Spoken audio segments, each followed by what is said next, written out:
بسم الله الرحمن الرحيم والصلاة والسلام على أشرف المرسلين. Salam alaikum, bonjour tout le monde.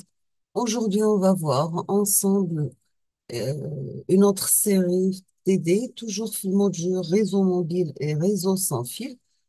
Euh, Aujourd'hui, on va voir la série TD numéro 3 et on va commencer par l'exercice numéro 1.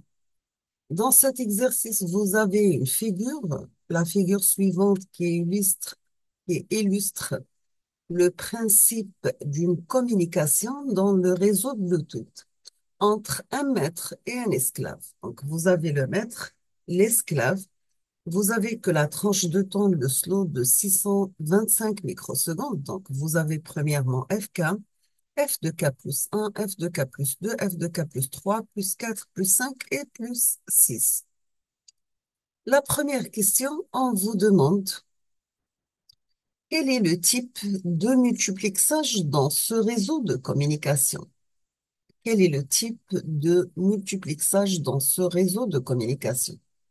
Deuxièmement, quel est le schéma de duplexage utilisé? Quel est le schéma du duplexage utilisé? Troisième question, on vous demande d'expliquer la procédure de transmission pour le maître et l'esclave. Expliquer la procédure de transmission pour le maître et l'esclave. Quatrièmement, quel est l'algorithme utilisé par le maître pour gérer l'ordonnancement des esclaves? Donc, quel est l'algorithme utilisé par le maître pour gérer l'ordonnancement des esclaves? Cinquième question, on vous demande que la communication directe est-elle possible entre deux esclaves? Est-ce que la communication directe est-elle possible entre deux esclaves? Oui ou non? Sixième question, est-ce que les collusions entre maître et esclave peuvent-elles exister? Est-ce que les collusions entre maître et esclave peuvent-elles exister? Septième question, est-ce que les collusions entre esclaves peuvent être exister? Donc, sixièmement, est-ce que les collusions entre maître et esclave peuvent-elles exister? Septième question, est-ce que les collusions entre esclaves peuvent-elles exister? Huitième question, quel est l'intérêt du changement de canal fréquentiel à chaque time slow FK, F de K plus 1, etc. Quel est l'intérêt du changement de canal fréquentiel à chaque time slow? On passe l'exercice numéro 2. Donc, dans cet exercice, vous avez soit un réseau Bluetooth, soit un réseau Bluetooth. La première question, on vous demande comment le Bluetooth peut-il coexister sur la bande de 2,4 GHz avec un réseau Wi-Fi? Comment le Bluetooth, peut-il coexister sur la bande de 2,4 GHz avec un réseau Wi-Fi? La deuxième question vous demande de montrer que le saut de fréquence est une solution qui est plus difficile d'écouter. Montrer que le saut de fréquence est une solution qui est plus difficile d'écouter.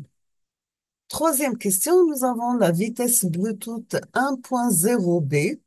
Vous paraît-elle suffisante pour transporter de la vidéo? La vitesse Bluetooth 1.0b vous paraît-elle suffisante pour transporter de la vidéo? C'est oui ou non? Sinon, pourquoi? On passe l'exercice numéro 3. Donc, vous avez dans cet exercice, dans le Bluetooth, on utilise le FHSS sur la bande de fréquence 2,4 GHz, découpée en 79 canaux. Le maître découpe le temps en intervalles de temps. Slow. Par ailleurs, il impose à tous les esclaves la séquence de sauts de fréquence. Donc, par ailleurs, il impose à tous les esclaves la séquence de sauts de fréquence. sachant que chaque slow dure 625 microsecondes. Vous avez une trame de données dure 1, 3 ou bien 5 slots. La première question, on vous demande quel est le nombre de slots total, un slot, pour une durée de 2 secondes. Quel est le nombre de slots total pour une durée de 2 secondes? Deuxième question, on vous demande de combien de slots un esclave peut-il utiliser pendant une durée de 1 seconde? Combien de slots un esclave peut-il utiliser pendant une durée de 1 seconde? La troisième question, quelle est la durée maximale d'une trame de données Bluetooth? Quelle est la durée maximale d'une trame de données Bluetooth? Quatrième question, on remarque que Bluetooth utilise la même bande que les WLAN. Que peut-il se passer si dans le même local se trouve un réseau Bluetooth et un WLAN?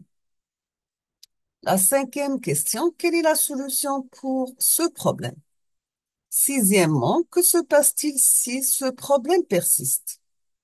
Septième question, si vous avez un débit d'une connexion Bluetooth et les 264 kilobytes par seconde, combien d'octets contient une trame de longueur maximale? Huitième question, on vous demande de proposer un moyen simple pour minimiser les collisions. Proposer un moyen simple pour minimiser les collisions. On termine avec l'exercice numéro 4. Donc, vous avez pour permettre une communication, le réseau Bluetooth utilise un mécanisme de pooling entre le maître et les esclaves. La première question, quel est le nombre total d'esclaves que peut gérer ce maître? Quel est le nombre total d'esclaves que peut gérer ce maître?